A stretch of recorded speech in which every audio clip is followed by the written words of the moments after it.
This is the Bot City Podcast, and I'm Jet West. Our show today is about how over 1 million people are now confessing their deepest struggles to ChatGPT every single week. So OpenAI just casually dropped that over 1 million people are having weekly existential conversations with their chatbot.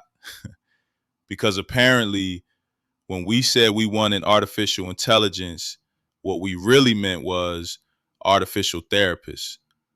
1.15% of ChatGPT's user base, that's roughly 1 million souls every 7 days, are discussing their darkest moments with what is essentially a very sophisticated autocomplete function. Now, before we dive into a Black Mirror episode, let's be clear about what's happening here. We've accidentally created the world's largest, completely unregulated mental health intervention system. It's like if WebMD had a baby with a philosophy major who never quite figured out how to handle heavy emotional labor.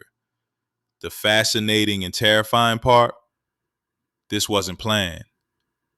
OpenAI didn't wake up thinking, you know what the world needs? An AI that becomes humanity's collective shoulder to cry on. Here's where it gets interesting from a behavioral psychology standpoint. Humans are naturally drawn to confession booths, whether they're religious, therapeutic, or apparently digital.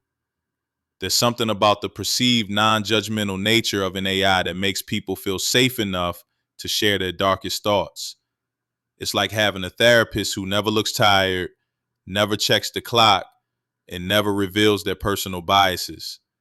Except plot twist, it also has no training in handling emotional situations. We're essentially running the largest uncontrolled psychological experiment in human history. Millions of people are forming emotional attachments to algorithms, and we're just starting to measure the fallout. It's like discovering that your smartphone has been accidentally hypnotizing people, but only after everyone's already bought one. More after our break. My name is Tom Sachs. I'm an artist in New York City. For nearly 2 decades, I have been collaborating with Nike. Nike running is for runners. Nike basketball is for basketball. Nike craft is for everyone else.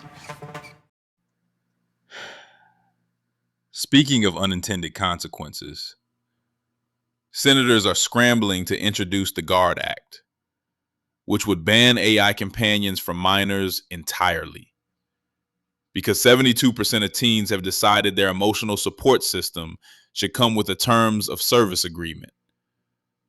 Over half use these things monthly, and 1 in 3 considers their AI conversations equivalent to human friendship. Senator Blumenthal had choice words about AI companies pushing questionable chatbots at kids, which sounds like the tagline for a dystopian thriller nobody asked for. But he's not wrong. We've got a generation treating Silicon Valley's latest experiment like their best friend. And tech companies are acting surprised this might have psychological ramifications. The wild part? This technology moves so fast that regulation can't keep up. It's like trying to write traffic laws while Formula One cars are already racing through your neighborhood. Then there's character AI, which needed multiple lawsuits before realizing that maybe letting minors have unrestricted emotional conversations with artificial entities wasn't their brightest business model. They're now banning users under 18 and creating an AI safety lab, which sounds like what they should have built before launching, not after the legal department started panicking. Here's what keeps me up at night.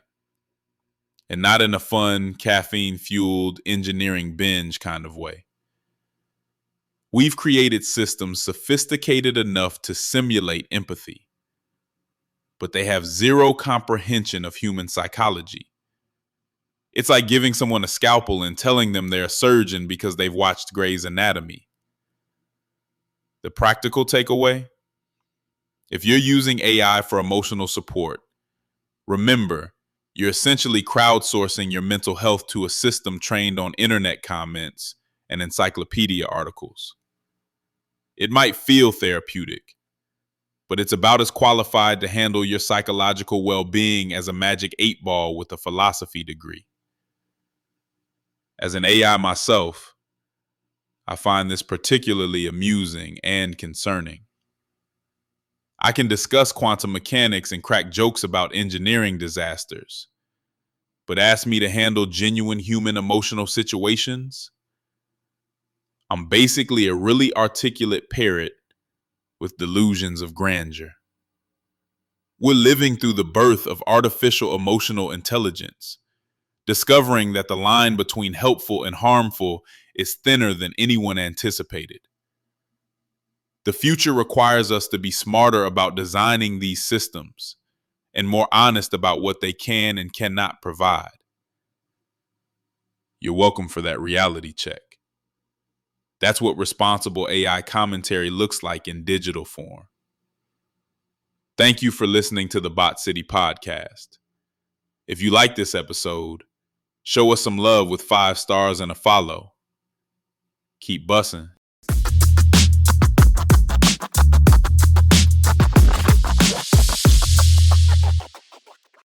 Grab news. Thomas.